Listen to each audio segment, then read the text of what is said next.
So I guess if we're questioning if beauty is a privilege, then we need to think if beauty is completely inclusive. Is beauty something that excludes people, or is it just something that's naturally in the environment and something that everyone has access to? Or do you need something like an aesthetic framing to help you appreciate the natural splendor of the world? I personally hope not. I hope that everything that is naturally here, everything that is naturally granted, is easily accessible. Just like the sea and sand don't try to be beautiful, we shouldn't need to try to see it, really. It should all naturally appear. Aestheticism was a cultural movement in the late 19th century. It emphasized the importance of beauty and aesthetics within both art and life. The movement rejected traditional values, that being getting rid of a moral or political intention, and instead emphasized individualism and hedonism, therefore making art for art's sake. Now, hedonism being the emphasis of the pursuit of pleasure and the avoidance of pain, but what that word means in terms of responsibility, we'll work out what that truly means. So, in this context, aesthetic appreciation can be considered as only a privilege, as avoiding the responsibility of pain and suffering of the world out of a choice denies the reality of the suffering which most of us face.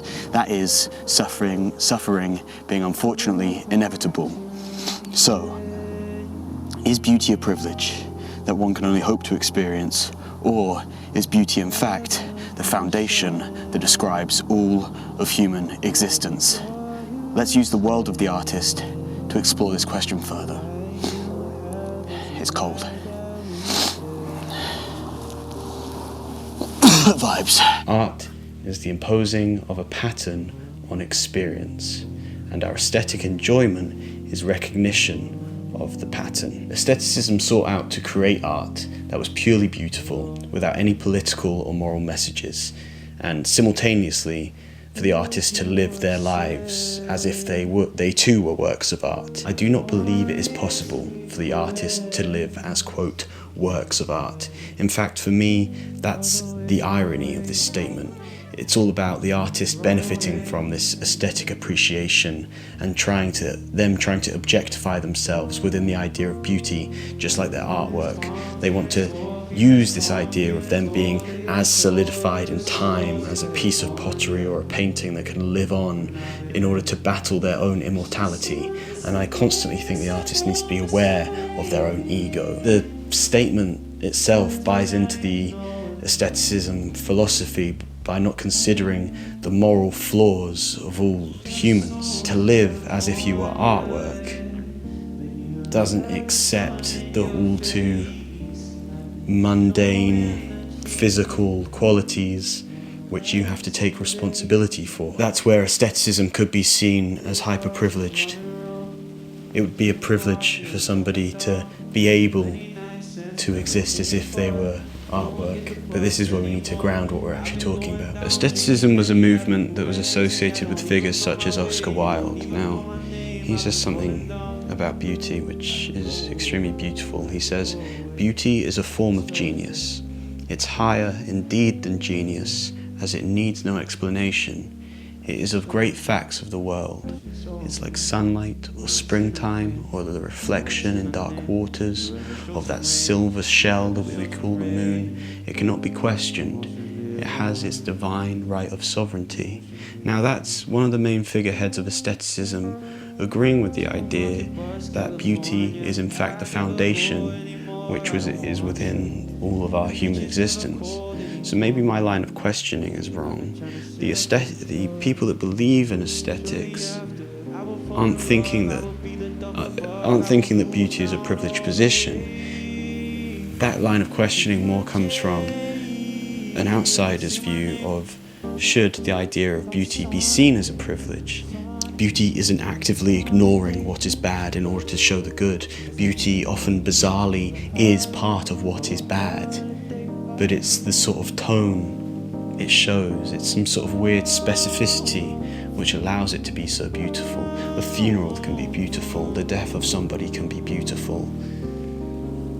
Pain, suffering, it can all add to beauty. Some artists who haven't seen any beauty in their upbringing, who've come from the worst circumstances, have happened to make the most beautiful parts of art. And that's something to marvel at, I think. So let's try and break down the disparity. Social and politically focused artwork has an intention. Aesthetically pleasing work isn't intentional, and it doesn't tell you what it's trying to say. Whereas if you're an artist setting out to make a social, politically focused piece of artwork, you're already limiting the way that artwork can be perceived. And in my opinion, I believe that perception is then less beautiful because of the all too tried intention you've burdened the artwork with. I agree with the aesthetic argument that art should be made for art's sake and not be polluted by humanistic intention or intellect. Art cannot be something that can be analysed before or after the fact. Art can only merely be felt. Hedonism and aestheticism are related in that they both emphasise the importance of pleasure and enjoyment in life. We can relate that to making beautiful art within the artist world of, I'm only going to accept what I find pleasing, and that is making artwork, and I will not accept what isn't pleasing, and that is this sort of problem of political and moral problem which you want to put into the artwork. Art has historically been a powerful tool for social and political change that can therefore be an effective way to create positive change in society. However, I think where we lose sight of this is that those moral and political messages can be landed upon without them being so intentional. Sometimes the artist should buy into the idea that they never know what they're about to make and do not need to know what they're about to make, because as soon as they try and predict what will be made, they're already limiting themselves from the possibilities of anything taking place. And sometimes the best messages we can make through our artwork are the messages that even we ourselves needed to hear. But let's keep on strongmanning the case for being intentional with our moral and political efforts within art. Sometimes being so intentional with a work, it makes it impossible for them to be blind to it. It makes it impossible for the message to be ignored. Whereas if you're just making art for art's sake, sometimes the conversation about your artwork could be just a myriad of opinions that actually have no grounding meaning. And some could say it therefore becomes meaningless if it's too easy to interpret it in a multitude of ways. But then again, if the moral or political intention came before the artwork came about, then sometimes that is when it's the most pretentious, because it actually, the messaging could have happened without the artwork. Art speaks loudest when the message could have only been said through the artwork. And sometimes if you build up a specific moral or political philosophy that you choose to then adapt to a piece of art, sometimes the artwork itself wasn't needed. So let's get on to some direct arguments against the inclusion of morals and political issues within the creation of artwork. It gives way too much power to critics who claim that opinionated space and try and hyper-intellectualize and analyze what a work means, and therefore that's when art becomes privileged, when certain artwork becomes attached to so much rhetoric that